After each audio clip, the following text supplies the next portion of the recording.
Hi everybody, and welcome to our final session on the 7 last words of Jesus from the cross. We're excited to be able to be bringing this study to a close because that means it's Holy Week and it's almost time for us to move into our Easter celebration. At the beginning of this study, we set 3 simple goals: to grow deeper in our wisdom through the material that's presented here, to grow deeper in our connection with ourselves through personal reflection and with each other through small group discussion if you chose to engage that way. And also we wanted to go deeper in our study of the scripture, particularly at this time of year where we kind of go on autopilot. We all know the story, or many of us know the story of Easter and the death and resurrection of Jesus. But hopefully you've enjoyed looking a little bit closer at what Jesus was saying and thinking and feeling from the cross and what it might mean for us as readers all these years later. Throughout this series, you guys have been amazing in your participation. We've really enjoyed receiving your questions and your comments. And you have been the ones that helped us think about how to add things like theological cheat sheets so that we can kind of hold a common terminology in weeks, months, and even years to come. And also have got us thinking about how we can continue to engage simple artwork in exploring the scriptures and meditations for other topics that we'll be doing in the future. Now, even though this is our last session, we do want to encourage you to continue to submit your questions. Many of you have this number saved, but if you don't, this 828-900-2045 number is the way to stay connected to the church. And whatever questions are coming up from this study or as you engage the scripture, we would love to hear those because as we group those together, it helps us know how to respond in a more official capacity. And then sometimes, of course, we just respond in an individual capacity. But either way, that's there for us to stay connected. Now, in our last session, I think there was an emphasis on triumph. And in this session, it's more of an emphasis on comfort. Before Jesus breathes his last final breath, he says, "Father, into thy hands I commend my spirit." And this is certainly one of the more popular of the 7 words, not just because Jesus said it, but because we say it too, right? This is something that some of us might pray on a daily basis. God, I'm giving myself to you. I commit myself to you. I commit my spirit to you. But it's certainly something that we use in our funeral liturgies and to offer as a prayer of comfort. We just sort of own it as this pursuit of comfort when we kind of offer someone back into the hands of their Creator. So as we begin today, I want to invite you to just reflect upon and share together in a couple questions around comfort. Really just answering the questions, where do you find your greatest sense of comfort? If you had to nail down just one person, one place, one activity, where do you find your greatest sense of comfort? And even beyond just the most important one, generally share together what brings you comfort and what are the things that have been taking your comfort away, kind of robbing you or stripping you of that sense of peace and calm and comfort. We're going to take about 10 minutes to do that. And when you're done, just hit play and we'll continue on in our journey together.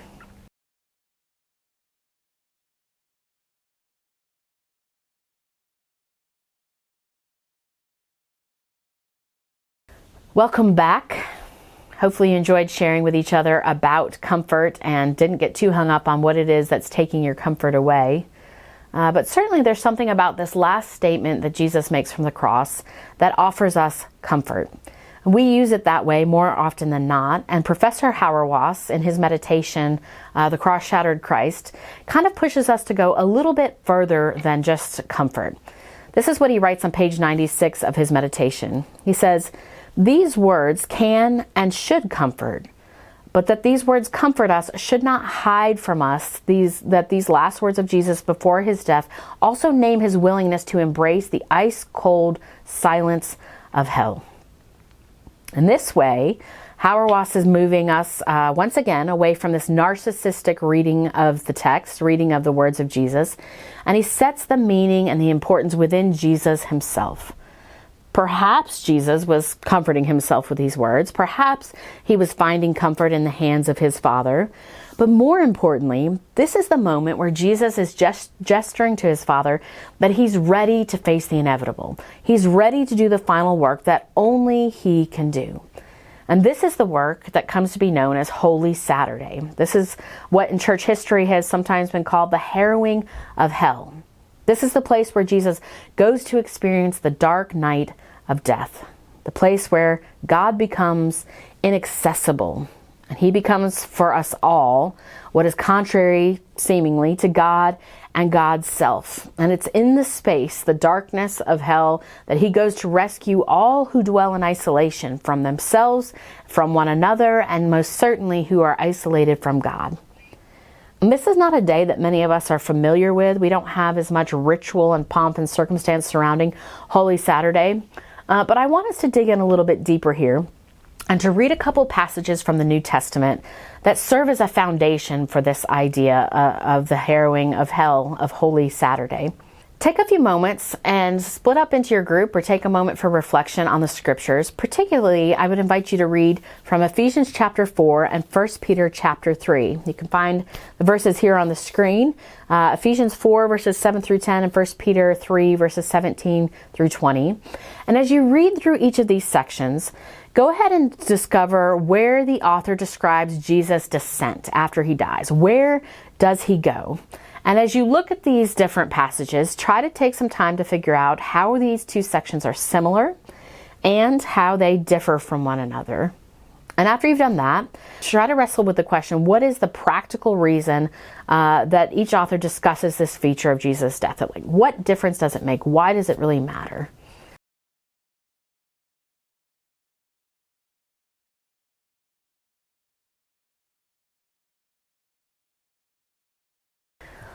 Welcome back, everybody. Now that you've looked over a couple of the passages of Scripture and you've got this foundation for this kind of doctrine about Holy Saturday and the descending into hell, I want us to turn towards the interview and the conversation that we had with Professor Hauerwas. If you've forgotten, he is the Professor Emeritus of Divinity and Law at Duke, and he is the author of the little collection of meditations we've been reading called The Cross-Shattered Christ. I've really enjoyed, and hope you have as well, the foundation that he has set for our conversation. And we've talked a little bit with him through comfort and discomfort of this final saying. And we've been examining with him a little bit of how the scriptures highlight Jesus' descent. And so this final statement is the one that takes us deep into, as I mentioned, Holy Saturday. And one of the things that Hauerwas writes in his meditation is this. He says, after this word is spoken from Jesus, Jesus is really dead. He's actually physically, officially dead. And he is on his way to Holy Saturday. Hell will be harrowed. Now, in light of this, we asked Professor Hauerwas to speak for just a moment about the importance of this day in the Christian tradition, the importance of that Holy Saturday, and to share how the harrowing of hell mysteriously collides with this phrase, the seventh word, in his thinking. Here's what he had to say. I love Christensen's sermon on the crucifixion, in which the refrain is, and the devil was embittered because the devil was lured in and defeated.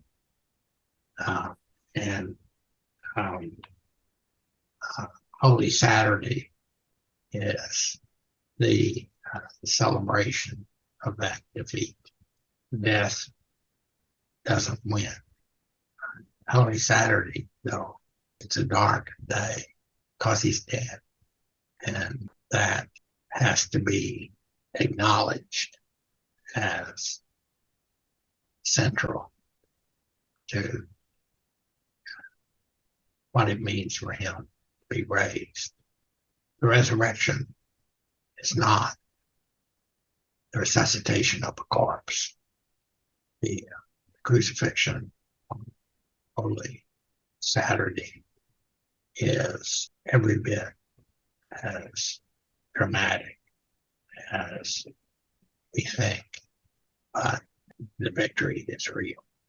We wanted to highlight that this word, like some of the others, is a piece of music. Jesus is often pulling from the Psalms, as we've mentioned in some of the other sessions. And so we asked Professor Hauerwas, why is it that you think music rests at the center of suffering in our world? right? Both the center of Christ's suffering, because he pulls from these psalms and these songs time and time again. And also, music lies at the center of suffering in so many resistance movements as we've seen them unfold through the years, and so many people groups that are enduring suffering. Music has always been a heart of that. So the question was, why does music so often rest here in this space of suffering? We sing songs in groups. One of the things I love about hymnody is oftentimes you lose your place in the line, but the person next to you doesn't. So music lets you become part of a common project that makes possible our dependence on one another. Music is such a bodily business. It's a body that is being crucified. And body makes possible lives that are joyous, even in the face of such terror. As a follow-up, we asked, do you think this is why Jesus embodies the Psalms and so many of these words from the cross? Like, is it that he takes the music on and takes on this larger story itself in the space that he occupies? Here's what he had to say. Everything is in the Psalms. Everything that Israel learned through her constant negotiation of being the weak sister out, but nonetheless finding ways to survive is in the Psalms. I want you all to take about a 5-minute break to talk a little bit more about music. You know, music is a collective activity. Music is usually an embodied activity. It's something that causes us to get up and move our body and move our mouths and at least move our heads. Music brings joy, particularly when we're dealing with fear or terror. And there's a lot of different places that you could jump in on this conversation with your group. But go ahead and just discuss the following. That is, how does music give life to your soul? How does it make you come alive? And what types of music, whether it's genre, a particular artist, or even a specific song, what music brings you to life? If you're willing, go ahead and text us kind of the songs that come to mind so that we can create a playlist, particularly around a song that would summarize your life, or a song that you would offer up as your last words if it was in fact the last chance you had to communicate to the people that you love. So songs that summarize your life and songs that would be your last word. That could be a lot of fun, and we'll share that playlist with you soon.